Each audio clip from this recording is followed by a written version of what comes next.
नमस्कार, मैं हूं जुबैर कुरैशी और आप देख रहे हैं नारद मुनि लाइव। दोस्तों, प्रदेश में हुए 4 उपचुनाव को लेकर भाजपा के लिए जब था चुनाव की तारीख डिक्लेयर हुई थी तो ये चुनाव भाजपा के लिए काफ़ी कठिन माने जा रहे थे। लेकिन एक साथ भाजपा के दिग्गज नेताओं ने ऐसा कदम ताल किया कि अब इन बेहद कठिन माने जाने वाले उपचुनावों में जीत के शिल्पकार के रूप में खड़े हो गए। ये जीत किसी एक नेता की न होकर सामूहिकता की भी मानी जा रही है। वैसे भी कहावत है कि दूध का जला भी छाछ फूंक फूंक कर पीता है।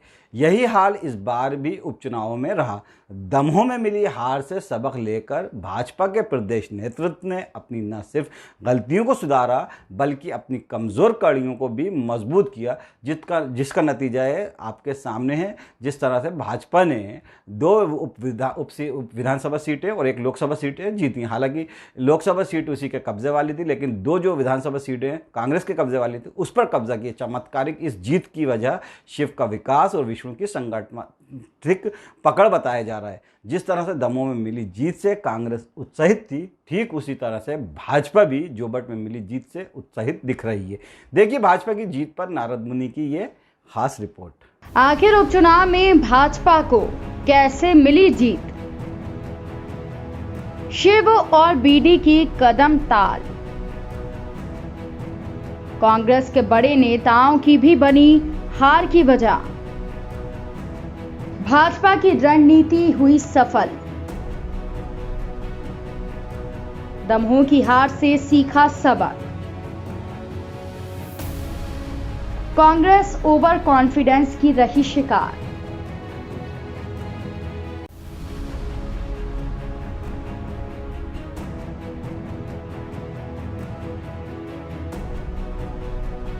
इस जीत में खास तौर पर आदिवासी वोट बैंक पर बढ़ती पकड़ भी साफ जाहिर होने लगी है।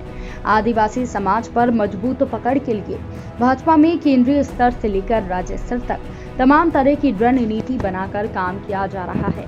इसका असर भी इन चुनावों में परिलक्षित हुआ है। जोबट में मिली जीत को प्रदेश की राजनीति में दूरगामी परिणाम होंगे। इस जीत के लिए शिवराज सिंह चौहान ने पूरा फोकस चुनाव प्रचार और चुनाव प्रबंधन पर रखते हुए 39 सभाएं, 25 नुक्कड़ सभाएं और 5 रात्रि का विश्राम तक किया। उनकी आक्रामक प्रचार शैली और जनता के बीच सहज भाव से पूरे समय तक रहना जीत की वजह बना। 3-1 से जीत मिलने से तय हो गया कि प्रदेश में अब भी भाजपा के अलावा शिव की पकड़ मजबूत बनी हुई है। इस पकड़ की बड़ी वजह है उनका विकास का एजेंडा। खास बात यह है कि चुनाव ऐसे समय हुआ जब पेट्रोल डीजल के साथ खाद्य सामग्री के लगातार दामों में वृद्धि हो रही है। खाद्य संकट जैसे बड़े मुद्दे थे, लेकिन कांग्रेस इन्हें भुनाने में नाकाम रही और यही वजह है कि कांग्रेस को एक ही सीट पर संतोष करना पड़ा। आपको बता दें कि खास बात यह है कि इस बार कांग्रेस के प्रभाव वाली जोबट और प्रतिपुर की सीट भी भाजपा ने छीन ली। इन चुनावों में भाजपा के रणनीतिकारों ने महंगाई जैसे विपक्ष के बड़े हमले को भोतरा करने के लिए शुरू से ही आक्रामक प्रचार में कांग्रेस राज की तुलना अपने राज से करते हुए विकास कार्यों और योजनाओं को जनता के बीच रखना शुरू कर दिया था। इस दौरान विकास योजनाओं का इतना प्रचार किया गया कि इनके बीच कांग्रेस का महंगाई का मुद्दा दब कर रह गया। शिव, बीडी और भूपेंद्र की रणनीति सफल हुई। उपचुनावों से मिली सफलता से एक बार फिर तय हो गया है कि सीएम शिवराज सिंह चौहान की जनता में पकड़ बनी हुई है। संगठन के मुखिया वीडी ने भी बता दिया कि उनका माइक्रो मैनेजमेंट बेजोड़ है। इन दोनों ही नेताओं ने एक साथ मिलकर चुनावी इलाकों को रौंद सा दिया। ये दोनों ही नेता उपचुनावों से करीब 2 माह पहले ही इन इलाकों में अपनी सक्रियता शुरू कर चुके थे। शर्मा ने संगठन को तेजी से सक्रिय कर हर बूथ की मीटिंग ली और खुद ही भीतरघात पर नजर रखी। वरिष्ठ मंत्री भूपेंद्र सिंह ने प्रदेश कार्यालय में मैनेजमेंट का काम संभाला।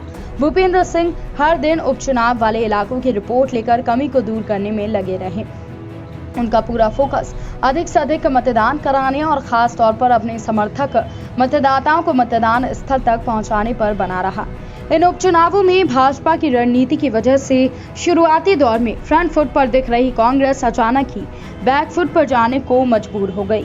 कांग्रेस के पास पूरे प्रचार के दौरान रणनीति का अभाव तो दिखा ही, साथ ही उसके बड़े नेताओं का भी प्रचार मोहभंग सा नजर आया। पार्टी के बड़े चेहरों में शुमार दिग्विजय सिंह भी दिखावे के लिए अंतिम दिनों में कुछ हलचल जरूर करते नजर आए, तो वहीं कमलनाथ भी प्रचार में शिव बीडी के मुकाबले कहीं नहीं ठहरते दिखे। यही नहीं, नाथ की 15 माह की सरकार में जो पार्टी नेता पावर का केंद्र बनकर मलाई खाते रहे, वो भी मुंह दिखाई तक की रस्म करने से परहेज करते रहे। इसकी वजह से कांग्रेस प्रत्याशियों को प्रचार के लिए नेताओं के अभाव से जूझना पड़ा। भाजपा ने पहली बार संगठन और सरकार में बैठे लोगों को सामूहिकता के साथ हर विधानसभा में उतारा। एक विधानसभा में 2 से 4 मंत्रियों को लगाया। इनकी टीम को विधानसभा क्षेत्र के एक हिस्से का दायित्व दिया गया। इस वजह से टीम में करीब 25 से 30 हजार मतदाताओं का क्षेत्र आया। इनको चौपालों पर बैठक और सामाजिक संगठनों से मेलजोल कर पार्टी के पक्ष में माहौल बनाने और नाराज लोगों को साधने के साथ ही उन्हें प्रचार में उतारने का काम भी दिया गया था।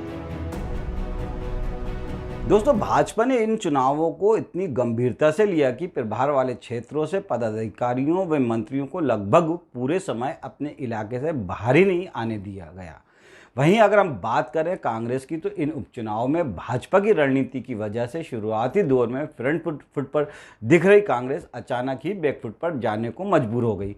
कांग्रेस के पास पूरे प्रचार के दौरान रणनीति का अभाव तो दिखा ही, साथ ही उसके बड़े नेताओं का भी प्रचार से मोहभंग साफ नजर आया और यही कांग्रेस की हार की वजह भी बना। तो दोस्तों, आपको नारद मुनि का ये विश्लेषण कैसा लगा, हमें कमेंट करके ज़रूर बताएं। और चैनल को अगर अब तक आपने सब्सक्राइब नहीं किया तो चैनल को सब्सक्राइब कर लें और बेल आइकन का बटन दबाएं ताकि आप तक हम पहुंचा सके हर खबर का नोटिफिकेशन।